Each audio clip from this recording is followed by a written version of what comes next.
Okay, so declining fertility has generated demographic anxieties. I mean, this fear of economic and political consequences, shrinking labor force, aging populations, and changing family norms. And at the core of these anxieties is, of course, the sustainability of future societies. And in consequence, pro-natalist sentiments and politics have been spreading since the 2000s. An increase in fertility rates have been an explicit aim of family policies in a growing number of countries. So, my talk will be a very broad brush examination of some questions that are arising from recent changes in the Nordic fertility regime, where since the 2010 fertility rates have fallen unexpectedly. And the Nordic experiences are interesting for several reasons. First, these countries have been forerunners when it comes to advancing new family patterns and gender relations. And second, compared to many other countries, fertility has fallen from very high and rather stable levels. And third, previous high fertility has been attributed to these countries' institutional and socio-cultural context, especially the evolution of gender equality-oriented work-family policies. And fourth and last and not least, the evolution of Nordic family policies have not been motivated by pro-natalist aims. Then I try questions. Okay, so my questions are, what typifies the Nordic decline in fertility behavior and fertility intentions? And what kind of responses are manifest in public debate and political initiatives? And what are the implications for fertility theories and for the goals of work-family policy? So this is a more detailed picture of the total fertility rates in the Nordic countries, and you have a line with you can compare with the EU average. And you can see that in 2024, Nordic fertility rates varied between 1.56 and 1.25, Iceland versus Finland. So, Nordic fertility rates have been quite similar, so it has earned the notion of a Nordic fertility regime. And this has included the steady postponement of first motherhood, but fertility recuperation at higher childbearing ages, and stable cohort fertility near the replacement rate. However, this, as Thomas has shown, this regime has been reshaping. While the fertility decline in the 1970s to the mid-1980s was attributable to the effect of women giving birth later, the decline since 2010 is not fully attributed to timing effects. Women's age at first birth has continued to increase, but fertility recuperation seems to be weakening, and I mean that's part of the general picture. So, while the weak downward trends in cohort fertility that started in the 1960s birth cohort was driven by a decreasing progression to third and fourth births, the 2010s trend is driven also by increasing childlessness, as also Thomas mentioned. So, declining first birth intensities explain most of the recent decline in fertility. And the interesting thing is that this decline has been rather similar across different socioeconomic groups and also across geographical regions, with some variation in the steepness of decline. But if you look at the socioeconomic differences, you can see that while men with low education has had rather lower fertility rates, over a longer period of time, this is also now happening among women with low education. So this, as Thomas also mentioned, the difference between period and cohort fertility, there are estimations that this period fertility decline also will result in a decrease in the cohort fertility, and one estimate is from 2.0 children to 1.8 in the according to the 1919 cohorts. Also, the interesting thing is that the decline is Also, the decline in birth rates is also associated with the declining fertility intentions. And we have studies from both Norway and Sweden that show this. A Norwegian study over 50 years from 1977 to 2020 discloses that both women's general fertility intentions to have a child in the long term and the short term intentions, both these types of intentions have declined. And also we can see that these intentions, they are aligned with the fertility decline. That you can find it mostly from later births and a steep decline among young women. And women in education have lower fertility intentions. And also partnership dynamics may play a role. More than 1 in 3 women in the 30s to mid-40s lived without a partner. A Swedish study, I think Thomas mentioned this study already, and here is a study of changes in intentions from 2012 to 2021, and here they also have estimated the number of intended children dropped from 2.26 to 1.79, which is quite close to the estimate I earlier mentioned. It was especially among young in their 20s and the childless where the short-term intentions declined. But if you look at the broader picture, both short and long-term intentions declined across all socioeconomic groups. What they also found was that there was a decrease in fertility intentions also among one-child parents, and that is not aligned with the actual fertility rates. But this might signal that there is a deviation from the well-established two-child norm.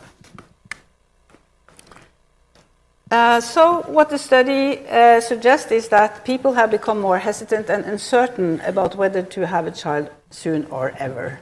And this concerns all individuals of childbearing age, irrespective of their socioeconomic situation. So in sum, this unexpected development might signal a trend break, a generation shift in childbearing behavior and intentions. And intentions may signal change in fertility preferences, pointing towards an increasing recognition of smaller and also childless families. And in the Nordic countries, this change is rather surprising because there has been no deterioration in structural conditions such as the economic situation, work-family policy, and also gender equality. So it can hardly be attributed to more unfavorable conditions for having children or a rising feeling of deficient support for parents, as might be the case in other countries. Then I will turn into what kind of responses has this decline caused in the Nordic countries. And then I just want to say that data about fertility change are not immutable facts of reality, but they are subject to interpretation. And they generate what we can call demographic imaginaries, narratives which describe meaning and value to changes and also provide legitimation of policy response. Fertility change often becomes a site for public debates of the character of the nation and imaginaries of its future, and of women's role in the reproduction of the nation. And we can see that in the Nordic countries there has been an intensified debate about declining fertility, and it testifies that demographic anxieties and calls for pro-natalist policies have reached the Nordics. So I have actually studied the interpretations of fertility decline in Norwegian newspapers, and I found contested imaginaries of the consequences for the nation and also of women's reproductive role. So there are 3 competing imaginaries. One is the pronatalist, second is the adaptationist, and the third is the antinatalist. Pronatalists' imaginaries are strongly underpinned by the anxieties of the sustainability of the welfare state, which is linked to an increasing dependency burden supported by statistical projections of a shrinking labor force and more elderly people. Fertility is too low to secure the sustainability of the welfare state, and political interventions with explicit objectives of increasing fertility are called for. And sustaining the welfare state model appears as central to the national self-understanding in this imaginary. And it's interesting also that these alarmed imaginaries of too low fertility often refer explicitly to replacement level fertility of 2.1 children per woman. In contrast, adaptationist imaginaries, they reject crisis interpretations of statistical projections of labor demand and the sustainability of the welfare state. And demographers and also some economists, they express skepticism regarding the prospects for policy to reverse the trend. National population development is not an absolute framework for development and welfare, and the welfare state can adapt to lower fertility. That's the argument. And also, fertility rate at replacement level is an unrealistic goal. And it's more important to focus on how society can best adapt to lower fertility levels and an aging population. Anti-natalists, they changed the interpretive frame from the national to the global perspective. Norway needs fewer children. Hence, concerns about climate change revive the old interpretation of global overpopulation as the primary problem. The pro-natalist imaginaries concern women's reproductive choices. That women have more children is politicized as a national interest. Men's absence from the debate is striking in considering the otherwise prominent position of fathers in the policy debates. In some imaginaries, women are giving birth to few children because they are victims of structural coercion, employment-oriented work-family policies that do not sufficiently recognize motherhood. A few imaginaries saw women as the villain. Later births and fewer children is the result of women's irresponsible and individualistic lifestyle, putting the sustainability of the welfare state at risk. And also, if you look a couple of decades back, during the previous high fertility period, then women were imagined as the heroes of the welfare state. They did the right thing for the nation, both by having children and participating in the labor market. And this was considered as a huge and defining aspect of the broader Nordic welfare state model. This has sort of died out as a perspective. But there were also contrasting imaginaries to this, what was called as an instrumentalization of births. And it was argued that the autonomy of women's and men's reproductive choice was important, and that implies the freedom to have children, but also to not have them. Concerns about the potential decline in the population is irrelevant to people's autonomous choices. And some women participating in the debate, they reacted to what they perceived as a pro-natalist pressure. And here's a quote: "No one is motivated to give birth in order for the welfare state to run its business, and it's experienced as patronizing when politicians constantly remind women that their fertility has an expiration date, something women are fully aware of." Okay, so these interpretations have been contested, but demographic anxieties and pro-natalist imaginaries is what has gained political traction. And I would argue that it has caused a pro-natalist political turn in both Norway and Sweden. And this is reflected in a typical Nordic procedure. Government-appointed investigations have been appointed in both countries. And the mandates of both investigations contain explicit pro-natalist aims. They shall identify causes and consequences of the decline, but also propose measures that can increase fertility. And in Norway, the so-called birth rate committee was appointed in 2024 by a minority government of the Labour Party and the Centre Party. And the Minister of Children and Families of the latter party had stated in a previous interview that I want Norwegians to have more children. Fertility should be raised to at least 2.1 child per woman, and the minister foresaw radical changes to family policy if this could get more people to give birth and more people to have more children. And the committee report is already published.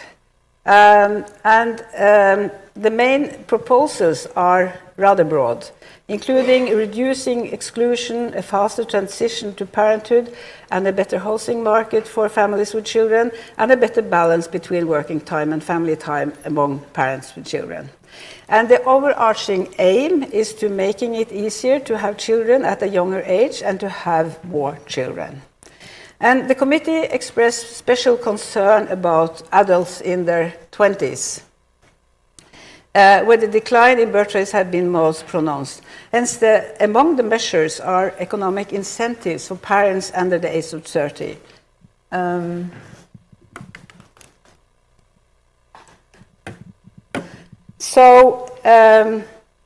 They have estimated how many children will these incentives produce and how much will it cost. And here you can see the figures. There were 54,000 children born in Norway in 2024, and you can see the figures. So it's not that many births, and it's rather expensive. So it will be very interesting to see how these proposals will be followed up in actual politics. The Swedish inquiry was appointed by a centre-right government in 2025. And if you look at the mandate, it refers to the current fertility rate, which is the lowest measured since the 18th century. So it's a very emphasis of how dramatic this is. And it's maintained that lower fertility has economic impact that will affect the whole society. And the causes of fertility decline have to be investigated because they may indicate deep structural changes in society. And if each generation does not reproduce itself, the ultimate consequence without migration is that population dies out. So the mandate says that the inquiry shall identify obstacles to higher birth rates, but not only higher birth rates, but also to increased equality and higher employment. And they should propose measures to strengthen family formation and thus a more family-friendly society, as well as analyze how it affects the economy in the short and long term. So it will be very interesting to see how they will square this equation of higher fertility, higher equality, and higher employment. Okay, so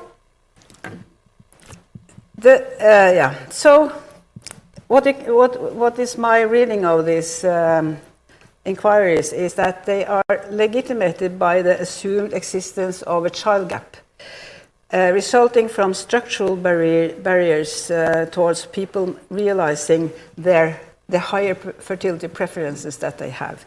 So the question is, how well does this assumption capture the explanations of the current fertility decline? And it's interesting to see that the previous high Nordic fertility levels inspired fertility theories that emphasized the importance of institutions and structures. And several theories explain low fertility by the lag between gender equality and in public and private institutions. For example, some of you may be familiar with the gender revolution theory. This theory suggests that there are two halves of the gender revolution. The first half is structural, advancing women's role in public sphere employment, and this disrupted traditional gender relations, having negative impacts on fertility and union stability. But the second part of the revolution involves changes in men's roles in the family, and this will produce more equitable division of labor. And the theory predicts the recuperation to replacement level fertility and greater family stability. And the Nordic countries have moved the furthest in this direction. First, I would just say that there has been a general criticism directed at this type of theories because explanations that are based on the idea of a unilinear convergence towards a new stable equilibria are highly problematic.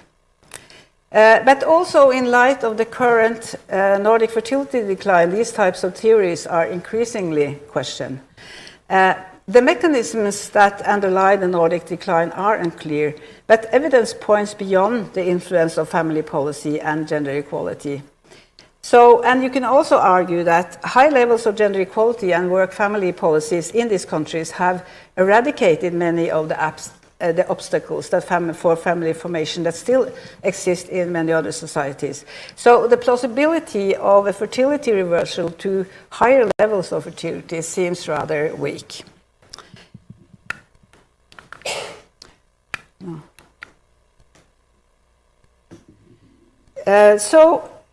Fertility theories have been subject to a long-standing debate about the role of structures and institutions versus the role of culture and ideas in explaining fertility developments.